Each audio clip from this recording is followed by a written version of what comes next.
নিৰত হওঁ আৰু কিন্তু মই মনৰ কষ্ট পাওঁ তাৰ কাৰণে। আমাৰ অঞ্চলত মই যিখিনি ঠাইত থাকো তাতো মই ল'ৰা ছোৱালী দেখা পাওঁ।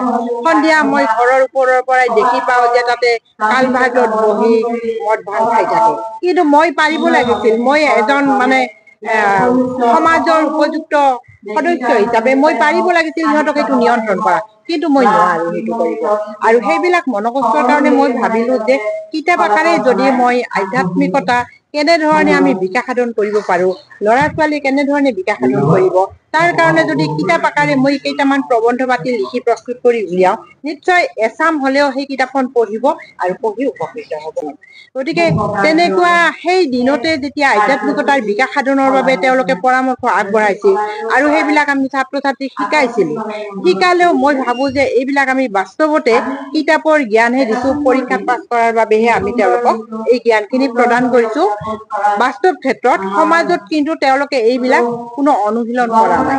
আৰু সেইকাৰণে যিসকলে এই আয়োগ বিলাক পঢ়িছে, আয়োগৰ পৰামৰ্শৱলী পঢ়িছে, তথাপিও কিন্তু তেনেকুৱা এচামে আকৌ সমাজত কিছুমান এতিয়া মাদক দ্ৰব্য সেৱন, সেইটোতো একদম নিচাত পৰিণত হৈছে। যে কণ কণ ল'ৰা ছোৱালী কিছুমান, কণ মানে কি ক্লাছ 10 পাছ কৰিছে, তাৰ পিছতে মদ ভাং এইবিলাকত অভ্যস্ত হৈছে। আমি চকুৰে দেখি থাকো, ৰাস্তাৰে যেতিয়া গৈ থাকো তেতিয়া দেখি থাকো। নিয়মমতে মই যেতিয়া শিক্ষক হিচাপে মই তেওঁলোকক ক'ব পাৰিব লাগিছিল যে কিয় এইবিলাক হাতত লৈছা, কিন্তু ক'ব নোৱাৰো এই কাৰণেই যে সিহঁতে যিটো মুডত থাকে, যিটো অবয়ব সিহঁতৰ, কিবা যদি মই ভাল কথাও কওঁ তেওঁলোকে কিন্তু সেইটো গ্ৰহণ নকৰিব। আৰু সেইকাৰণে বহুত ক্ষেত্ৰত ইমান মন যায় যে এওঁলোকক ভাল কৰো, এওঁলোকক ভাল শিক্ষা দিওঁ, আধ্যাত্মিকতাৰ দিশত ভাল ধৰণে সিহঁতক শিক্ষিত কৰি লওঁ। মই এই কিতাপখন যিখন আধ্যাত্মিকতাৰ ৰূপৰেখা, এইখন মই মোটামুটি এবছৰ আগৰ পৰাই লিখি আছো।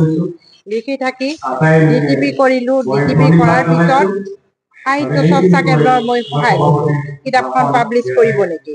আৰু তেতিয়া সাহিত্য চৰ্চা কেন্দ্ৰ অসমৰ যুটীয়া সম্পাদক ডক্টৰ ভৱেশ দাসে ক'লে যে বাইদেউ কিতাপখন মোৰ কাৰণে পঠিয়াই দিয়ক, DTP কৰা সামগ্ৰীখিনি।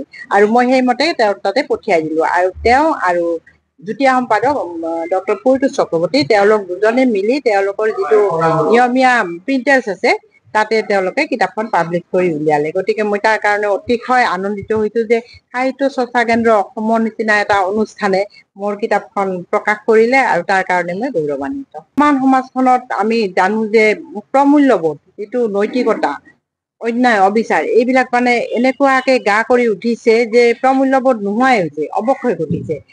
যদি সামান্য পৰিমাণে হলেও সমাজখনৰ বিশেষকে উঠি অহা প্ৰজন্মক অলপমানো যদি আধ্যাত্মিকতা বা নৈতিকতাৰ জ্ঞান প্ৰদান কৰিব পাৰো, সেইটো ভাবো যে এটা ভাল কাম হব। আৰু সেইকাৰণে মই এই আধ্যাত্মিকতাৰ ৰূপৰেখা কিতাপখন মই লিখিছো।